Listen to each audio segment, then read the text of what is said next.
రాజేంద్ర గౌడ్ గారు, అదేవిధంగా విగ్రహ ఆవిష్కరణ కార్యక్రమానికి ముఖ్య అతిథిగా వచ్చిన నా మిత్రుడు శ్రీనివాస్ గౌడ్ గారు, మంగి విజయ్ గారు, ఇంకా చాలా మంది వేదిక మీద ఉన్నారు కనుక నాకున్న సమయాన్ని ఉపయోగించుకోవడానికి తమ్ముడు మల్లికార్జున్, అందరికీ పేరు పేరున వందనాలు తెలియజేస్తున్నా. వేదిక ముందు ఉన్న మీ అందరికీ కూడా వందనాలు తెలియజేస్తున్నా. ఈరోజు మహాత్మా జ్యోతిరావు పూలే విగ్రహాన్ని ఇక్కడ ఆవిష్కరించుకున్నారు. మంగి విజయ్ ఒక 4 సంవత్సరాలుగా చెబుతూ ఉన్నాడు ఈ కార్యక్రమానికి రావాలని. ఆయన డేట్ తీసుకుంటున్నాడు, కార్యక్రమం వాయిదా పడుతూ ఉన్నాడు. ఈసారి కూడా ఈ కార్యక్రమం వాయిదా పడుతుందేమో అని అనుకున్నాను నేను. కానీ మొన్న ఈ ప్రాంతానికి సంబంధించిన బీసీ నాయకులందరూ ఉస్మానియా యూనివర్సిటీ ఆర్ట్స్ కాలేజ్కి వచ్చారు. ఒక 10-15 మంది వచ్చారు. అందరూ కంపల్సరీ మీరు రావాలి, ఎట్లయినా సరే ఈసారి విగ్రహావిష్కరణ చేస్తాము అని అన్నప్పుడు, ఇంతమంది వచ్చారు కదా, ఖచ్చితంగా ఈసారి వాయిదా పడదు అనే ఒక నమ్మకంతో నేను ఈ కార్యక్రమానికి వచ్చాను. మీరందరూ వాయిదా వేయకుండా ఆవిష్కరణ చేసుకున్నందుకు మీ అందరికీ అభినందనలు తెలియజేస్తున్నా. బహుశా ఈ నియోజకవర్గంలో, ఈ చుట్టుపక్కల ప్రాంతంలో అన్ని గ్రామాల నుంచి మీరు ఇక్కడ వచ్చి ఉంటారు. అయితే నా ముందు మాట్లాడిన వాళ్ళు, పాడిన వాళ్ళు ఏం మాట్లాడారో, గిద్దె రామనర్స అయితే బహుశా గంట వరకు పాటలు పాడి ఉంటాడు. మా గిద్దె గలం తెలంగాణ అంతా, దేశమంతా వినిపిస్తూ ఉన్నది.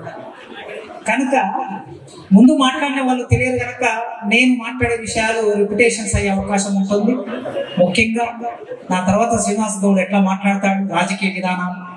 నేను ప్రధానంగా మహాత్మా జ్యోతిరావు పూలే ఎవరు, ఎందుకు ఇక్కడ ఈ విగ్రహాన్ని ఆవిష్కరించుకుంటున్నాం, రేపు ఆయన మనం ముందుకు నడవడానికి ఎట్లా ఉపయోగపడతాడు అనే విషయాలు కొన్ని ప్రస్తావన చేస్తాం.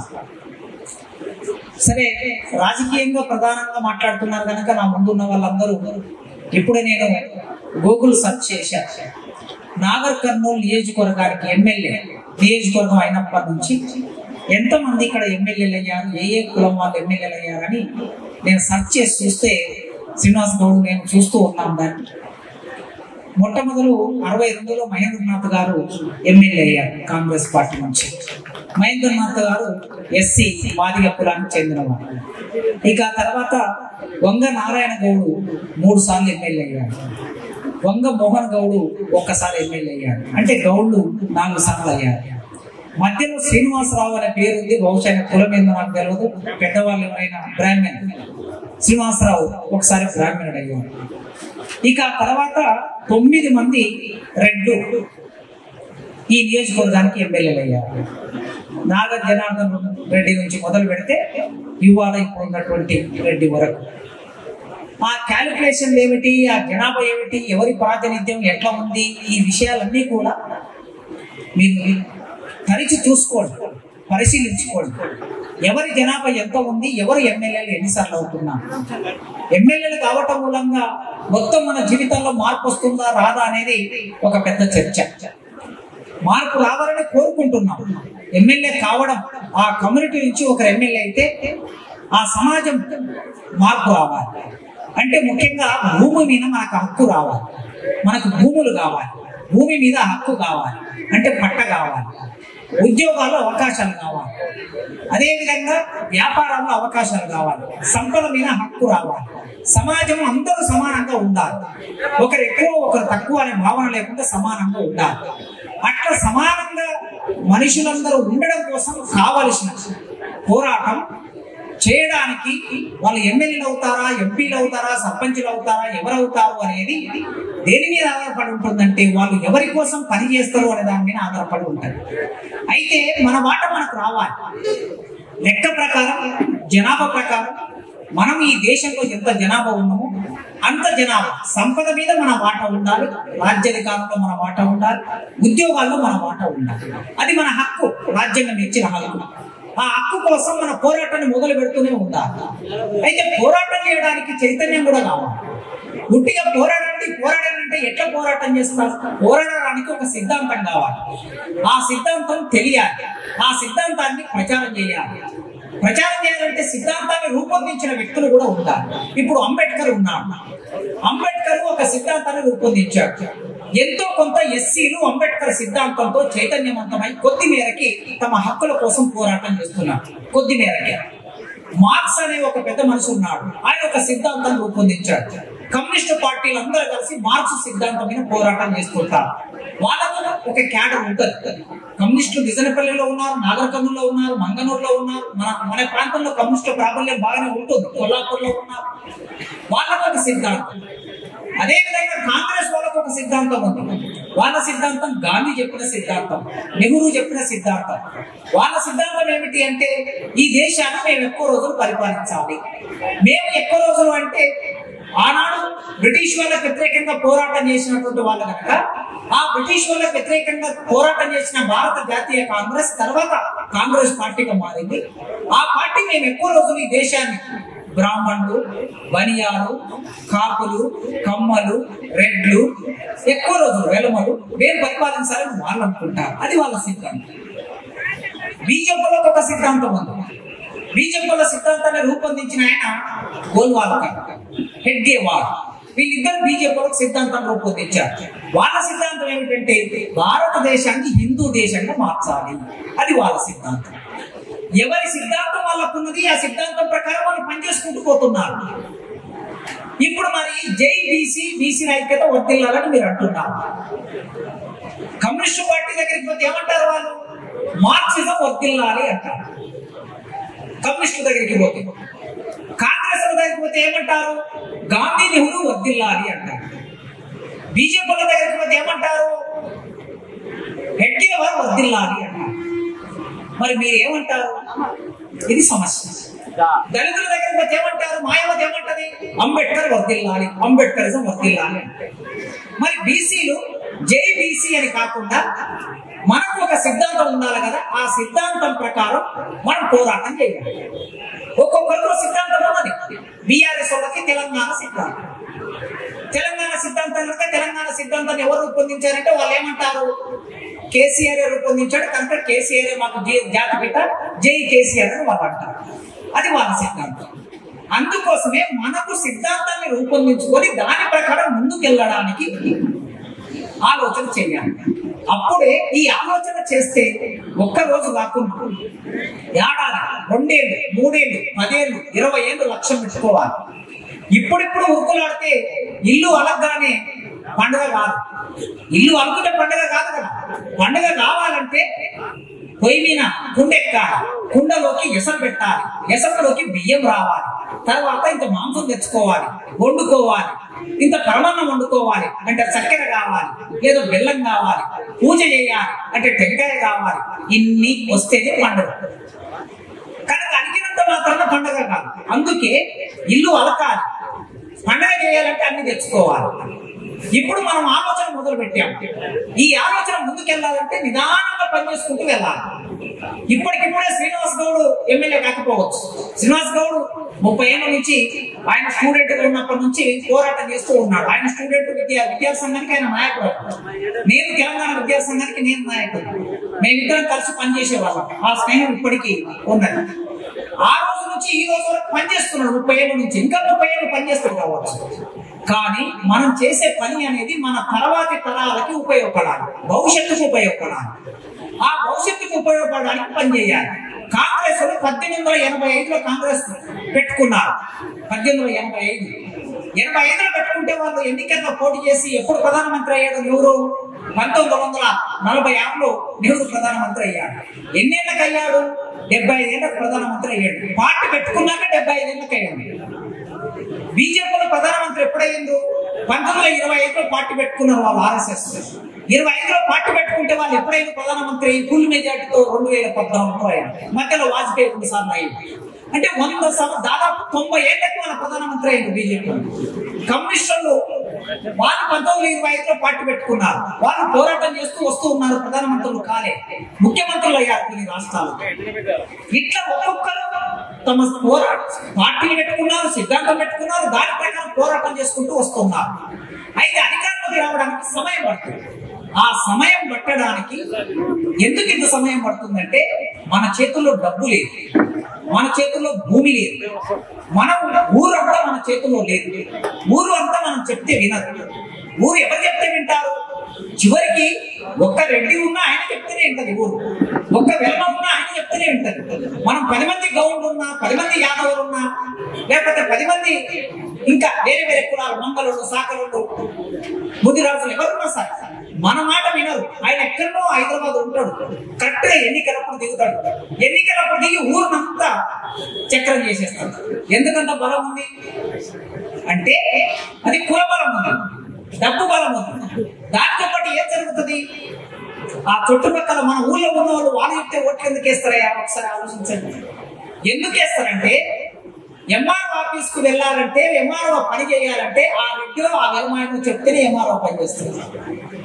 బ్యాంకుల్లో మేనేజర్ పని చేయాలంటే వాళ్ళు చెప్తేనే బ్యాంక్ మేనేజర్ పని చేస్తాడు. ఎస్ఐ ఎవరికి పని చేస్తాడు? వాళ్ళు చెప్తేనే ఎస్ఐ పని చేస్తాడు. Bank manager, SI, MRO, MDO వాళ్ళు చెప్తే పని చేస్తారు. కనుక మనల్ని ఏమనుకుంటారు? మన మానవులు, మాదిగలు, కుమారులు, కమరులు, నేతగాళ్ళు, సాలలు, ముదిరాజులు, యాదవులు, గౌండ్లు వీళ్ళందరూ ఏమనుకుంటారు? ఏకి గౌడు వీడు మనోడు, వీడు చెప్తాడు పని కాదేం కాదు, ఈ రెడ్డికి ఓటేస్తే రేపు వీళ్ళకి మనకు పని చేసి పెడతాడు మనోడు. అసలు సమస్య కనుక ఈ సమస్యను అడ్రస్ చేయకుండా మనం ఎన్ని మాటలు మాట్లాడినా, ఎన్ని సిద్ధాంతాలు చెప్పినా రాజ్యాధికారంలోకి రావడం అనేది కష్టం. ఎక్కడ ఏ పని చేయాలో అక్కడ పని మొదలు పెట్టాలి. దానికోసం 200 సంవత్సరాల కింద 1827, ఇవాళ 1925, 2025లో ఉన్నాము. ఇంకా 2 ఏళ్ళు అయితే 200 సంవత్సరాల కిందట మహాత్మా జ్యోతిరావు పూలే అనేటటువంటి ఆయన మన గురించి ఆలోచించి ఒక సిద్ధాంతాన్ని రూపొందించారు. అట్లాంటి మహాత్మా జ్యోతిరావుని వాళ్ళ ఆ విగ్రహాన్ని మీరు ఇక్కడ పెట్టుకున్నాము. మహారాష్ట్రలో అంటే ఇక్కడికి ఒక 1000 కిలోమీటర్ల దూరంలో ఆయన పుట్టాడు. ఏ కులంలో పుట్టాడు?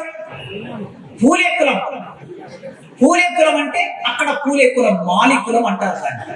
అక్కడ మాలి అంటే ఇక్కడ ముదిరాజు అని అర్థం. అక్కడ మాలి ఏ పని చేస్తారో? పూలు అమ్ముతుంటారు, పళ్ళు అమ్ముతుంటారు, కూరగాయలు అమ్ముతుంటారు, వ్యాపారాలు చేస్తారు. ఇక్కడ మన దగ్గర తెలుగు వాళ్ళు ఉంటారు, అంటే ముదిరాజు. ముదిరాజులు అంటే ఒక 4-5 కలిస్తే ముదిరాజులు అవుతున్నారు. ఈ తెలుగోళ్ళు ముదిరాజులు ఎవరైతే ఉన్నారో ఈ కులానికి సంబంధించిన ఆయన అక్కడ పుట్టాడు. పుట్టిన తర్వాత చిన్న పిల్లవాడు కదా, ఆ రాష్ట్రంలో ఎట్లా ఉండేది? ఘోరమైన పరిస్థితి ఉండేది. ఎవరైనా సరే మానవులు, మాదిగోళ్ళు, కుమ్మరోళ్ళు, కమరోళ్ళు, ఎస్సీలు, బీసీలు ఎవరైనా సరే ఊళ్ళకి వెళ్ళకూడదు, వాపడంలో వాడంలోకి వెళ్ళకూడదు. పీష్వాలు పరిపాలించేవారు. పీష్వాలు అంటే బ్రాహ్మణ రాజు. ఈ రాజులు పరిపాలించే రోజుల్లో కింది కులాల వాళ్ళని బానిసలుగా చూశారు, మనుషులుగా చూడలే. బానిసలు. ఏమి బానిసలు? పనులు చేసే బానిసలు. ఏమేమి పనులు చేయాలి? వాళ్లకు కావలసిన అన్ని పనులు చేసి పెట్టే సేవకులు మాత్రమే, బానిసలు మాత్రమే మనము అనే ఒక ఆలోచన ఆ రోజుల్లో వాళ్ళకు ఉన్నది. ఆ ఆలోచన ప్రకారం మనల్ని అంచు చేస్తూ ఉన్నారు. అట్లా ఒక 20 ఎకరాల భూమి ఉన్నటువంటి మహాత్మా జ్యోతిరావు పూలే ఆ రోజుల్లో వాళ్ళ నాన్న గోవిందరావు, ఆ గోవిందరావు వ్యాపారం చేసుకోవడం మొదలు పెట్టాడు. ఆ వ్యాపారం చేసుకుంటూ ఉంటే అక్కడ భూమిలో ఏం పండించేవాళ్ళు? పంట పండించేవాళ్ళు, పువ్వులు పండించేవాళ్ళు, కూరగాయలు పండించేవారు. ఈ పువ్వులు, కూరగాయలు పండించి వాళ్ళు రాజులకు సప్లై చేస్తూ ఉండేవారు వాళ్ళ నాన్న గోవిందరావు. అట్లా సప్లై చేస్తున్నటువంటి ఆ రోజుల్లో పూలే చిన్న వయసు, 5 ఏళ్ల వయసు ఉన్నప్పుడు బడికి పంపించాడు. బడికి పంపిస్తే చదువుకోవాలి కదా. మీరు ఇప్పుడు అంత పెద్ద విగ్రహం పెట్టుకున్నారు, చదువుకోవాలి కదా ఆయన. బడికి వాళ్ళ నాన్న పంపిస్తే ఏం జరిగిందో తెలుసా? పూలే వాళ్ళ నాన్న దగ్గర అంటే గోవిందరావు దగ్గర ఒక బ్రాహ్మణుడు గుమస్తా ఉద్యోగం చేసేవాడు. బ్రాహ్మణులైననే తన దగ్గర గుమస్తా ఉద్యోగంలో పెట్టుకున్నాడు వీళ్ళ నాన్న. ఈ గుమస్తా అంటే ఏం చేస్తాడు? లెక్కలు రాస్తాడు. ఈ పూలే చదువుకుంటూ ఉంటే గుమస్తాకి భయమైంది. ఏం భయమైందంటే ఈ పిల్లవాడు చదువుకున్న తర్వాత ఈ లెక్కలు రాయటం అనేది వాడే చేస్తాడు కదా, అప్పుడు నా ఉద్యోగం పోతుంది అనుకున్నాడు బ్రాహ్మణుడు. వెంటనే వాళ్ళ నాన్నకి ఏం చెప్పాడంటే, పూలే వాళ్ళ నాన్నకి, నీ పిల్లవాడిని చదువు మానిపియాలి, చదివించదు, మానిపియాలి. ఎందుకు మానిపియాలి? వీడు చదువుకుంటే విప్లవకారుడు అవుతాడు. చదువుకుంటే ఎక్కువ తెలివి వస్తుంది. చదువుకుంటే తెల్లూరు అమ్మాయిని పెళ్లి చేసుకుంటాడు. చదువుకుంటే నీ మాట వినడు. చదువుకుంటే పొలం పని చేయడు. చదువుకుంటే వ్యవసాయం చేయడు. చదువుకుంటే నీ ఇంట్లో ఉండడు. ఇన్ని మాటలు చెప్పాడు. మీరందరూ పెద్దవాళ్ళు ఉన్నారు ఇక్కడ. పెద్దవాళ్ళందరూ కూడా మీకు తెలుసు 20 ఏళ్ల కిందట 30 ఏళ్ల కిందట అంటే మేము చదువుకునే రోజుల్లో మన ఊళ్ళలో ఉన్న పెద్ద కులాల వాళ్ళు మన పిల్లలు చదువుకుంటుంటే చదువెందుకయ్యా నీ కొడుకుకు జీతం పెట్టక అనేవాళ్ళు. ఎందుకనే వాళ్ళు మనం చదువుకుంటే మనకు తెలివి వస్తుంది. తెలివి వస్తే మనం అడుగుతాం. అడిగితే మనకు అధికారం ఉండదు. ఈ మాట 30-40 ఏళ్ల కింద మనం చూసాం. కానీ 200 సంవత్సరాల కిందట మహాత్మా జ్యోతిరావు పూలే వాళ్ళ నాన్న మీద పోరు పెట్టి ఆ బ్రాహ్మణుడు చదువు మానిపించాడు. పాపమైన 13-14 ఏళ్ల వయసులోనే గడ్డపాల చేతిలో పట్టుకొని పొలం పనికి వెళ్ళాడు. పొలంలో పని చేసుకుంటాడు. కానీ చాలా తెలివికైన వాడు, చాలా చురుకైన వాడు. అట్లా పని చేస్తూ పగటిపూటంతా పని చేస్తూ ఉంటే ఈ పిల్లవాడి తెలివి చూసి ఒక క్రైస్తవ మతాన్ని ప్రచారం చేసే ఒక పాస్టర్, ఒక టీచర్, ఇంగ్లీష్ ఆమె ఏం చేసిందంటే ఈ పిల్లవాడిని రోజు రాత్రిపూట తన ఇంటి దగ్గరికి పిలుచుకొని దీపం పెట్టుకొని ఆ దీపం కింద చదువు చెప్పింది, ఇంగ్లీష్ చెప్పింది. మహాత్మా జ్యోతిరావు పూలే 1848 వచ్చే నాటికి మెల్లగా ఇంగ్లీష్ చదువుకోవడం మొదలు పెట్టాడు. అంటే 1827లో పుట్టాడు. 20 ఏళ్ల సమయంలో ఆయన ఇంగ్లీష్ చదువుకున్నాడు. ఇంగ్లీష్ చదువుకొని ఈ ప్రపంచాన్ని అర్థం చేసుకున్నాడు. ఇట్లా చదువుకుంటూ తనకు స్నేహితులు ఉండేవాళ్ళు, అన్ని కులాల వాళ్ళ స్నేహితులు ఉండేవాళ్ళు. ఒకరోజు ఒక బ్రాహ్మణుడి ఇంట్లో పెళ్లి అయితే ఆయన తన స్నేహితులు ఆ పెళ్లికి వెళ్ళాడు. పెళ్లికి వెళ్తే ఊరేగింపులో నడుస్తున్నాడు అందరితో పాటు. నడుస్తూ ఉంటే ఒక బాబు నాయన, నీవు గోవిందరావు కొడుకువి కదా, నీవు మాలి కులస్తుడివి కదా, నీవు మాలి కులస్తుడి మాతో పాటు పెళ్లి ఊరేగింపులో నడుస్తావా? బయటపడిపోయింది పెళ్లి, నీ వెనకెళ్ళిపోయి ఇక్కడ నుంచి అని అంటే పాపం చిన్న పిల్లవాడు బాధపడుకుంటూ ఇంటికి వచ్చాడు. బాధపడుకుంటూ ఇంటికి వచ్చి వాళ్ళ నాన్నని అడిగాడు, ఎందుకు నాన్న బాబు ఆయన నన్ను తిట్టాడు అని అడిగాడు. అంటే అప్పుడు ఈ దేశంలో కుల వ్యవస్థ ఎట్లా ఉన్నదో వాళ్ళ నాన్న ఈ పిల్లవాడికి చెప్పాడు పూలేకి. ఏం జరిగింది, ఎందుకు జరిగింది, ఇంకొకసారి వాళ్ళ ఇంటి దగ్గరికి వెళ్ళకు, వాళ్ళు పెద్ద కులపోళ్ళు అని చెప్పాడు. ఆయన మనసులో పడింది. అంటే మనుషులు పెద్ద కులపోళ్ళు చిన్న కులపోళ్ళు ఎందుకుంటారు అని తన మనసులో పడింది. ఆ మనసులో పడినటువంటి విషయాన్ని తెలుసుకొని మార్చడం కోసం ప్రయత్నాన్ని మొదలు పెట్టాడు. ఆ ప్రయత్నం చేసే క్రమంలో మొదలు చదువుకున్నాడు గనక, ఇంగ్లీష్ చదువుకున్నాడు గనక, మరాఠీ చదువుకున్నాడు గనక ఆయన కొన్ని పుస్తకాలను చదువుతూ ఉన్నాడు. చదువుతూ ఈ ప్రపంచాన్ని అర్థం చేసుకుంటున్న క్రమంలో బ్రిటిష్ వాళ్ళతో కూడా స్నేహం ఏర్పడింది. బ్రిటిష్ వాళ్ళతో కూడా మాట్లాడడం మొదలు పెట్టాడు. వాళ్ళ సహాయంలో కొన్ని సందర్భాల్లో తీసుకున్నాడు. అట్లా తీసుకొని 13 ఏళ్ల వయసులో పెళ్లి అయింది ఆ పిల్లవాడికి. అంటే పూలేకి 13 ఏళ్ల వయసులో పెళ్లి అయింది. ఆయనకు 13 ఏళ్ళు అయితే తన భార్యకు 9 ఏళ్ళు. భార్య పేరు సావిత్రి. పెళ్లి చేసుకొని తీసుకొని వచ్చాడు ఇంటికి. తీసుకొని వచ్చిన తర్వాత ఒక రోజు అమ్మాయి దీపం కింద కూర్చొని ఒక పుస్తకాన్ని చూస్తూ ఉంటే ఆయనకు ఆశ్చర్యం వేసింది. ఈ అమ్మాయికి చదువు వస్తుందా, అసలు ఆడవాళ్ళకి చదువుకునే అవకాశం లేదు కదా, చదువు వస్తుందా అని అనుకున్నాడు. అనుకొని వెంటనే నీకు చదువు వచ్చా అని అడిగాడు భార్య. అంటే నాకు చదువు రాదు అని చెప్పింది అమ్మాయి. మరి చదువు రాకపోతే ఎట్లా చదువుతున్నావు పుస్తకాన్ని అంటే, నేను చదవటం లేదు, ఈ పుస్తకంలో ఉన్న బొమ్మలు చూస్తున్నా అని చెప్పిందంట. చిన్నపిల్లలు బొమ్మలు చూస్తారు కదా, బొమ్మలు చూస్తున్నంటే అప్పుడు ఏ బొమ్మలు ఉన్నాయి అందులో, అది ఒక బైబిల్. ఆ పుస్తకం బైబిల్, క్రైస్తవ మతానికి సంబంధించిన బైబిల్. ఆ బైబిల్లో బొమ్మలు చూస్తూ అప్పుడు అడిగా, చదువుకుంటావా అని నన్ను అడిగాడు. అంటే చదువుకుంటానని చెప్పింది. కానీ ఇద్దరు కలిసి పొలంలో పని చేయాలి. ఇద్దరు పని చేసుకుంటూ మధ్యలో పొలం పని అయిపోయిన తర్వాత ఒక చెట్టు కింద కూర్చొని ఇంత తిన్నాక అప్పుడు ఏం చేశారంటే మెల్లగా చదువు చెప్పడం ప్రారంభం చేశాడు. భార్యకి చదువు చెప్పడం మొదలు పెట్టాడు. తన పోరాటం ఎక్కడ మొదలు పెట్టాడో చూడండి, తన ఆలోచన ఎక్కడ మొదలైందో చూడండి. భారతదేశంలో ఆడవాళ్ళు చదువుకోవద్దని మనశాస్త్రం చెప్పింది. ఈ మనశాస్త్రం అనే పుస్తకాన్ని మను అనేటటువంటి వాడు రాశాడు. ఈ మను అనేటటువంటి ఆయన ఒక బ్రాహ్మణుడు. ఈయన రాసిన పుస్తకంలో ఏం రాశాడంటే ఆడవాళ్ళ గురించి, చదువుకున్న ఆడవాళ్ళు అన్నం పెడితే ప్లేట్లో ఉన్న అన్నం పురుగులుగా మారిపోతుందని రాశాడు. ఇంకెవరైనా తమ పిల్లల్ని చదివిస్తా, ఆడపిల్లలు చదివించాలి.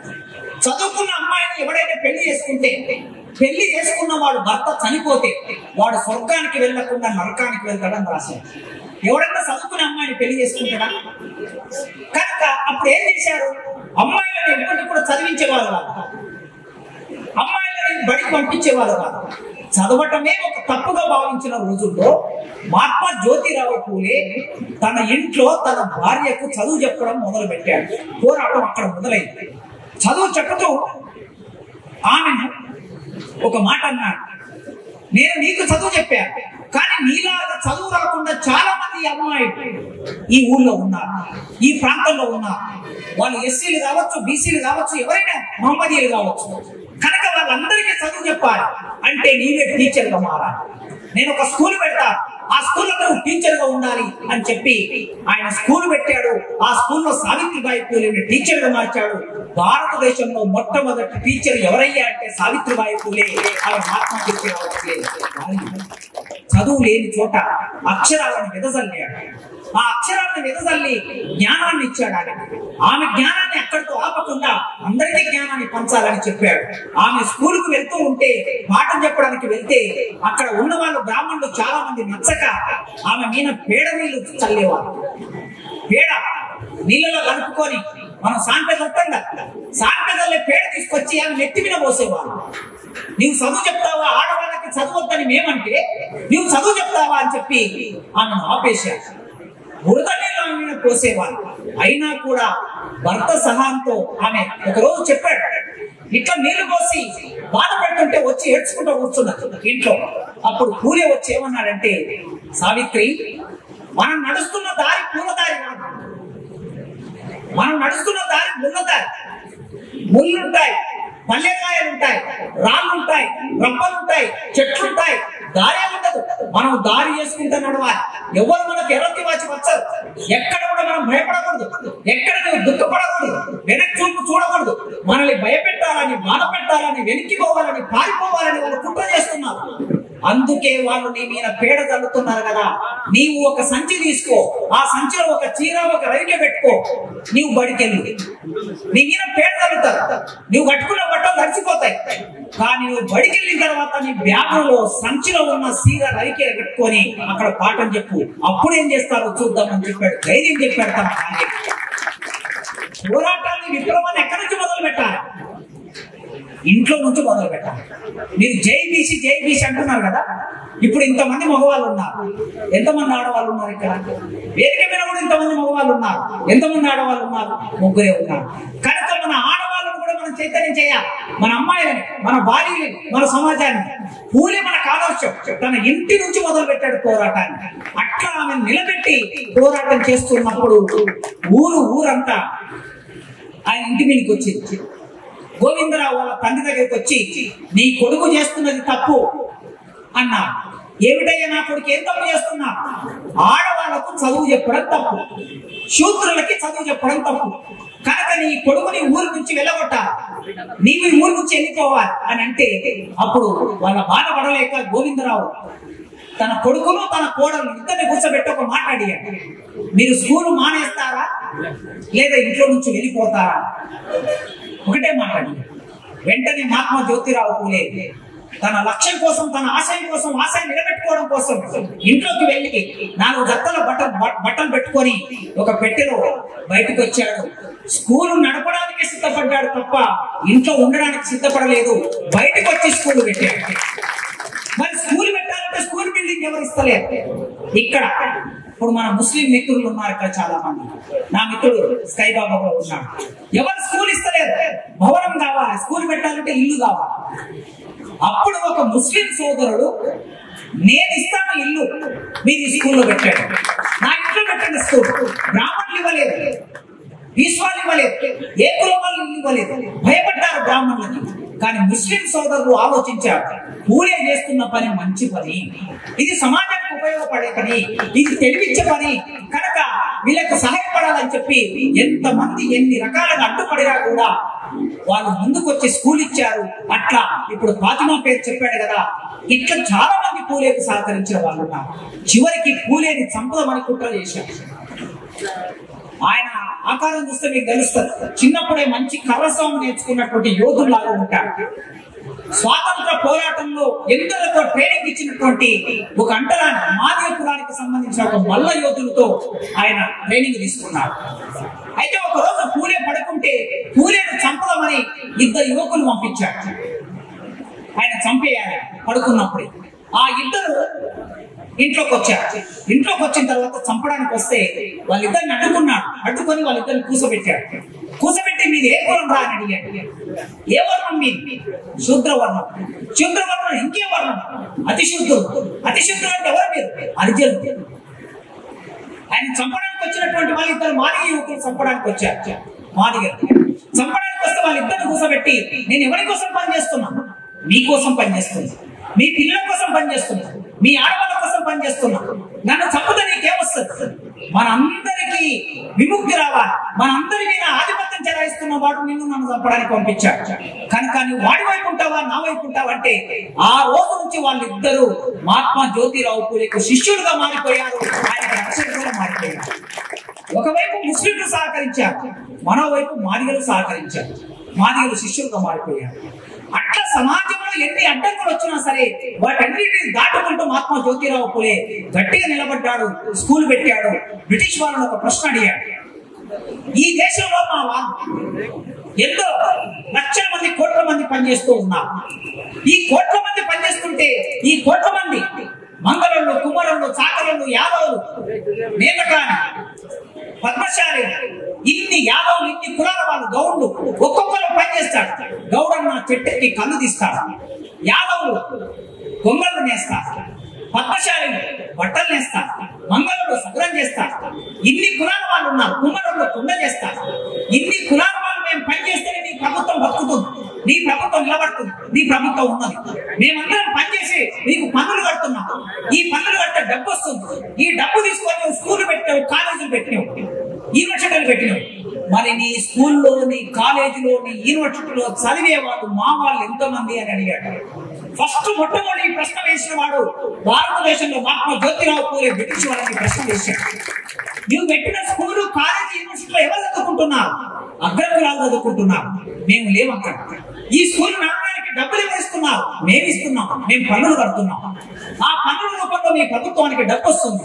ఆ డబ్బులు తిరిగి మీరు ఖర్చు పెడుతున్నారు. కానీ మాకు చదువు లేదు. అందుకే ప్రభుత్వం ఏం చేయాలంటే ఎవరైనా సరే అందరూ కలిసి చదువుకునే ఒక విధానాన్ని తీసుకురావాలి. కులం పేరు మీద చదువులోకి రానివ్వట్లేదు. బీసీలను రానివ్వట్లేదు, ఎస్సీలను రానివ్వట్లేదు, మహిళలు రానివ్వట్లేదు. మీరు ఒక చట్టం చేయండి. కులం పేరు మీద విద్యని నిరాకరించకూడదు, కులం పేరు మీద ఉద్యోగాన్ని నిరాకరించకూడదు, కులం పేరు మీద మనుషులు తక్కువ చూడకూడదని ఆయన వాళ్ళతో పోరాటం చేసి చట్టం తీసుకొచ్చాడు. ఆ చట్టం ద్వారా కొద్ది మంది మాలమాదిగలు చదువుకోవడం మొదలు పెట్టారు. ఆయన చేసిన చట్టం వలన వెంటనే బీసీ చదువుకోలేదు. నిజానికి బీసీలు ఎందుకు చదువుకోలేదంటే పాప వాళ్ళకు వృత్తులు ఉన్నాయి. ఒక్కొక్కరు వృత్తి చేసుకొని బతుకుతూ ఉన్నారు. ఇప్పటికి కూడా అదే సమస్య. వృత్తులు ఉండటం మూలంగా ఆ వృత్తులు వదిలేసి రాలేకపోతున్నారు ప్రధాన సడకులు. అందుకే ఆయన చేసిన పోరాటం, వచ్చిన చట్టం వలన కొద్ది మంది ఎస్సీలు చదువుకోవడానికి అవకాశం ఏర్పడింది. అట్లా ఆ పోరాటం చేస్తూ ఆయన ఒక సిద్ధాంతాన్ని రూపొందించాడు. ఎప్పుడైనా సరే నేను కొన్నాళ్ళు చనిపోవచ్చు, కానీ నేను రూపొందించిన సిద్ధాంతం ఎప్పుడైనా సమాజంలో నిలబడాలని చెప్పి సిద్ధాంతం రూపొందించాడు. దానికోసం ఒక పుస్తకం రాశాడు. ఆ పుస్తకాన్ని మీరు అందరూ చదవాలి. ఇంటికి వెళ్ళి పుస్తకాన్ని కొనుక్కోండి, ఇంటికి వెళ్ళి చదవండి. లేదంటే మీరు గూగుల్లో సెర్చ్ చేయండి, ఆ పుస్తకం దొరుకుతుంది, సాఫ్ట్ కాపీ దొరుకుతుంది. గులాంగిరి అనే పుస్తకం రాశాడు. గులాంగిరి, మనందరం గులాంగిరి చేస్తున్నాం. ఇంతకుముందు నా ముందు మాట్లాడిన వాళ్ళు చెప్పారు కదా, ఎవరికి గులాంగిరి చేస్తున్నాం? ఈ దేశాన్ని పరిపాలించే వాళ్ళకు గులాంగిరి చేస్తున్నాం. ఈ నియోజకవర్గాన్ని 9 మంది రెడ్లు పరిపాలిస్తే 9 మందికి మనం గులాంగిరి చేస్తున్నాం. రెడ్ల ఓట్లు ఎన్ని ఉంటాయి?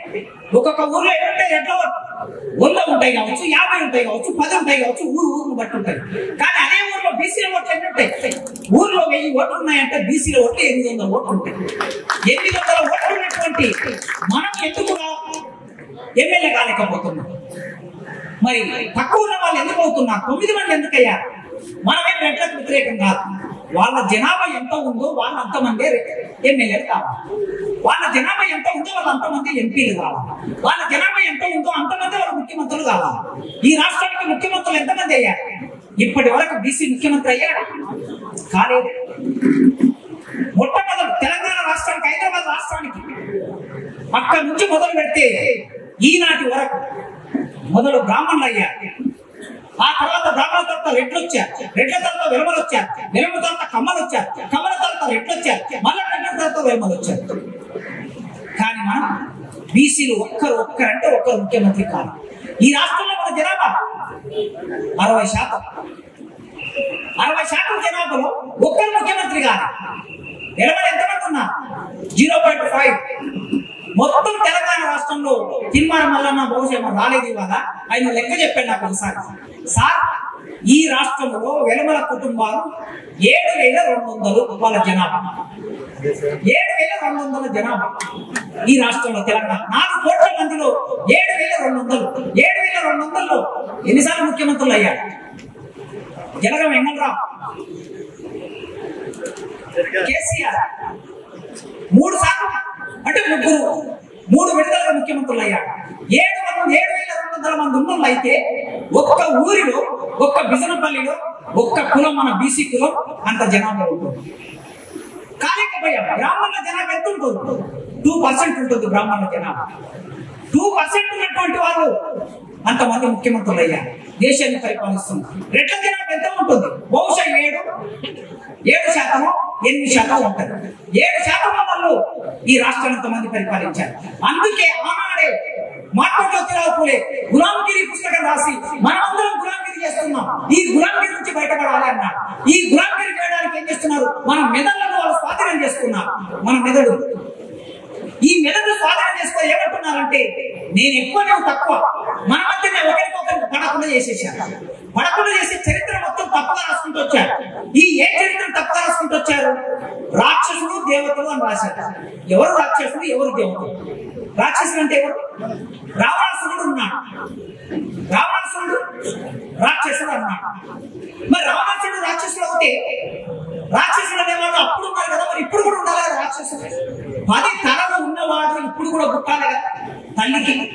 ఏ తల్లికైనా ఎక్కడైనా ప్రపంచంలో 10 తలలు ఉన్నటువంటి వాళ్ళు పుట్టారా? ఇప్పటి వరకు పుట్టాలి.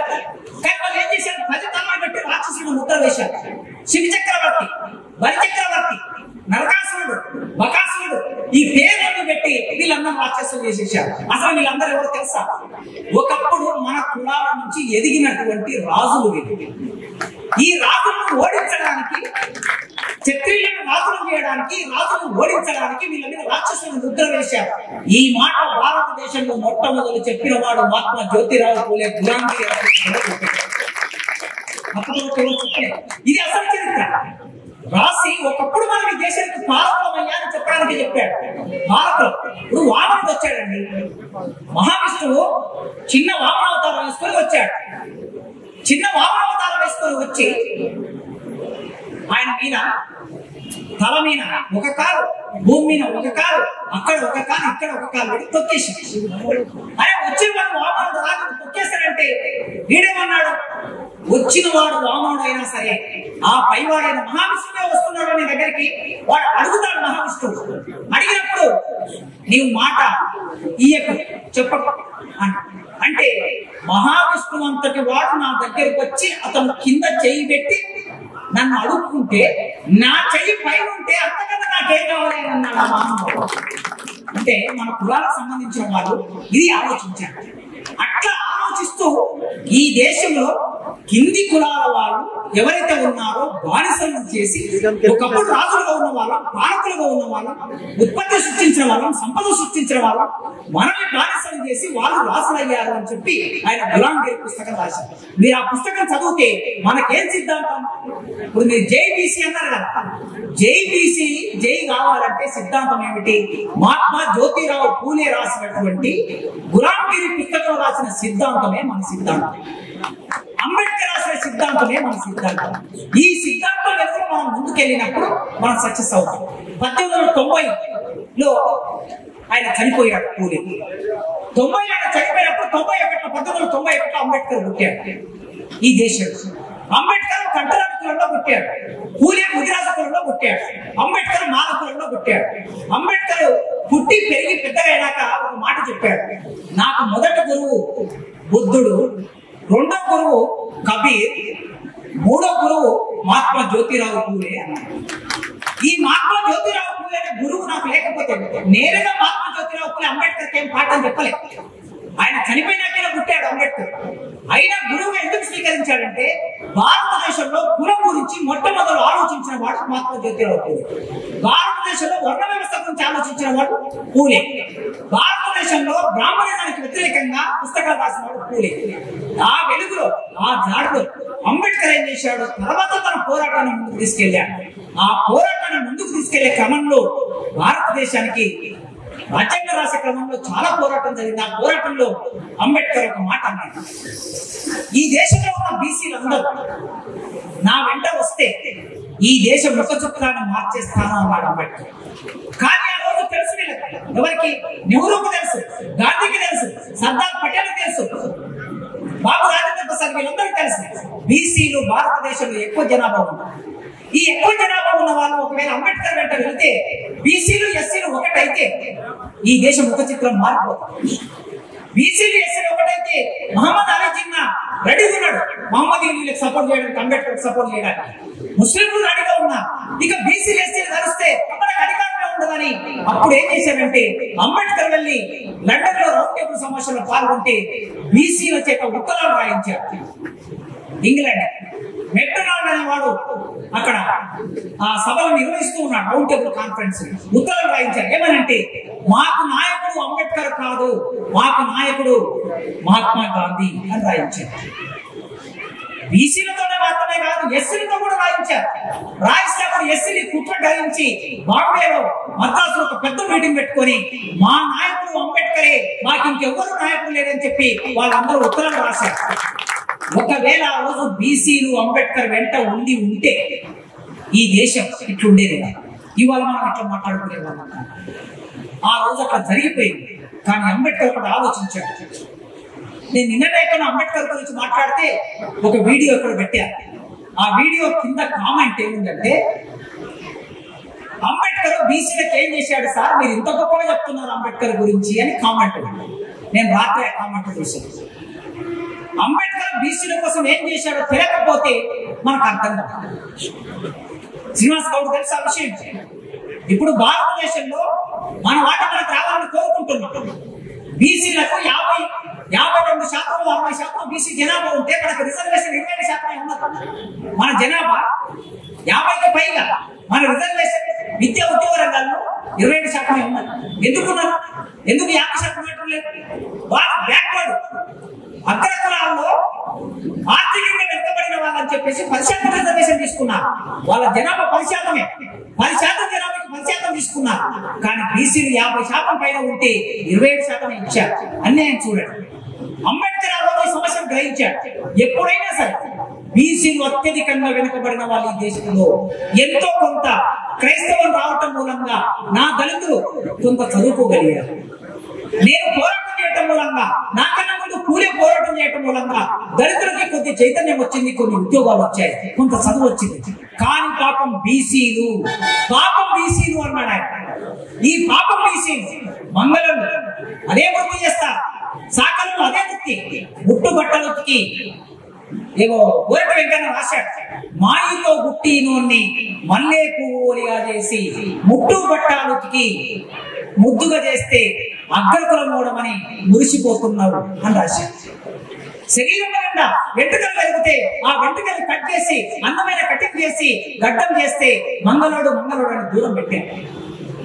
ఆకాశం ఎత్తున లొట్లు కట్టి ఆ లొట్ల నుంచి కళ్ళు చేస్తే ఆ కళ్ళు దాగి మనం తక్కువ చేశారు. అందుకే వృద్ధులు ఉండటం మూలంగా ముందుకు రాలేకపోయారు, చదువుకోలేకపోయారు, అగ్రకులాల కింద బానిసలు ఉండిపోయారు. ఎప్పుడో ఒకసారి వీళ్ళలో చైతన్యం వస్తుంది. ఆ చైతన్యం వచ్చినప్పుడు వీళ్ళకి ఒక హక్కు ఉండాలని భారతదేశ రాజ్యాంగంలో ఒక ఆర్టికల్ రాశాడు అంబేద్కర్.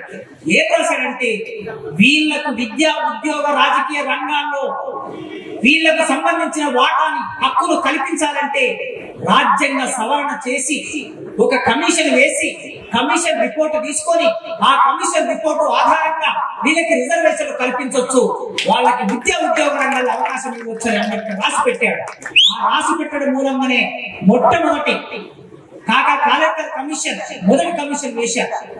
ఆ మొదటి కమిషన్ వేస్తే ఆ కమిషన్ ఏం చెప్పిందంటే, భారతదేశంలో మొట్టమొదలు బీసీలకు జనగణన చేయండి అని చెప్పింది. 52, 53, 60 కాలంలో బీసీలు ఎంతమంది ఉన్నారో ఫస్ట్ లెక్కించండి అని చెప్పింది.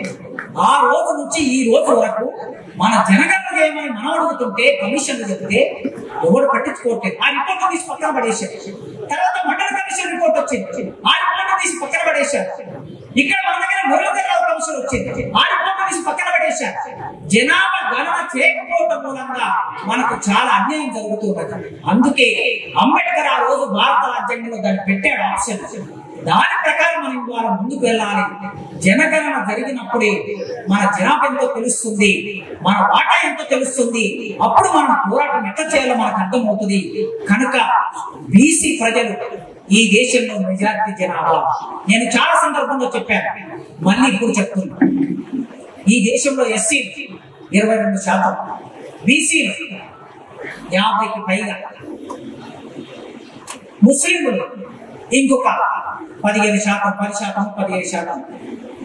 ఇంతమంది కలిస్తే 90%. మనం 90% ఈ దేశం. 90% ఉన్న మనం వెనుకబడి ఉంటాం. ఒక్క విద్యా సంస్థ మనకుందా? శ్రీ చైతన్య, నారాయణ, 2 ఒకే కులం వాళ్ళు.